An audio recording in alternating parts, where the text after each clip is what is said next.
बड़े सौभाग्य की बात है, हम सभी प्रेमी लोग अलखनाथ की समृत रूपी गंगा में स्नान कर रहे हैं।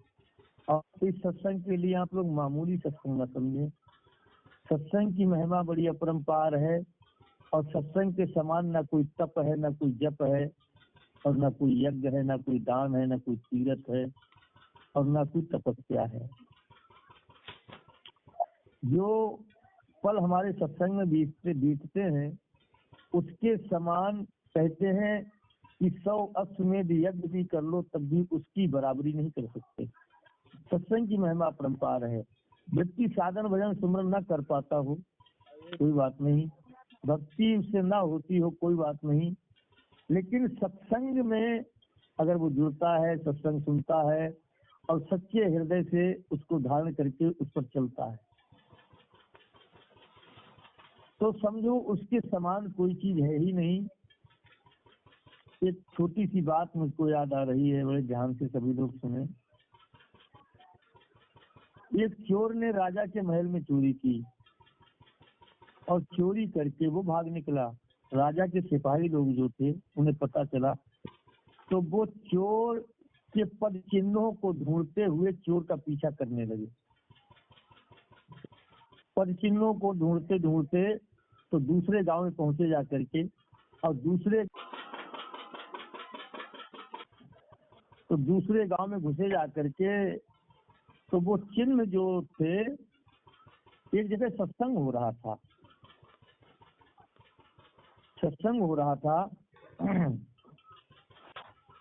तो वो सत्संग तक वो पद चिन्ह मालूम पड़े। सिपाही लोगों ने सोचा यहाँ सत्संग हो रहा है, हो ना हो तो चोर जो है यहीं पर आया हुआ है।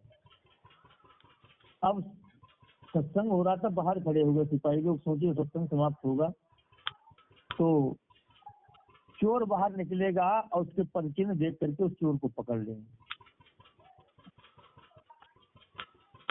सत्संग में बहुत सारे लोग बैठे हुए थे। सत्संग में संत महाराज जो गुरु जी बैठे हुए थे वो सुना रहे थे। जो मनुष्य सच्चे हृदय से भगवान की शरण में चला आता है और गुरु भक्ति को धारण कर लेता है और गुरु कृपा उसके ऊपर जब बरसना शुरू होती है तो गुरु कृपा उसके सारे पापों को नष्ट कर देती है। चाहे कितना ही बड़ा पापी क्यों ना हो, अगर वो गुरु भक्ति सच्चे हृदय से करने लगता है तो परम पिता परमात्मा उसको माफ कर देते हैं। गीता में भी लिखा हुआ है कि सर्व धर्म परित्याज्य मामेकम शरणम ब्रज अहम त्वा सर्व पापभ्यो मोक्षयिष्यामि मा शुचा। जो ये गीता का श्लोक है, जो सब धर्मों को त्याग करके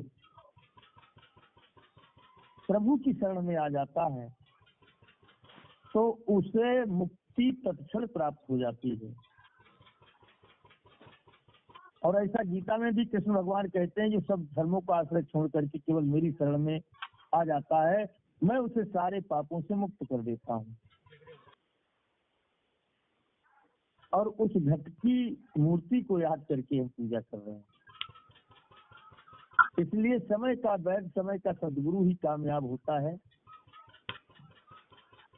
जब इस प्रकार से गुरु महाराज सत्संग सुना रहे थे, वो चोर बैठा सुन रहा था, तो चोर के दिल में बस जाती है बात कि मैंने पूरे जीवन भर चोरी की, पाप किए, आज मुझे ये मार्ग मिला हुआ है तो मैं क्यों ना सब कुछ त्याग करके गुरु महाराज की शरण में हो जाऊं। तो वो हाथ जोड़ करके कहने लगा, गुरुजी मैं आपके चरणों का दास बनना चाहता हूं और आपसे सब कुछ त्याग करके तन मन धन सब कुछ मैं आप पर ही अर्पण कर रहा हूँ। गुरुजी ने अपने पास बुलाया, उसके सर पर हाथ घुमाया और उसे साधुओं का भेष दे दिया।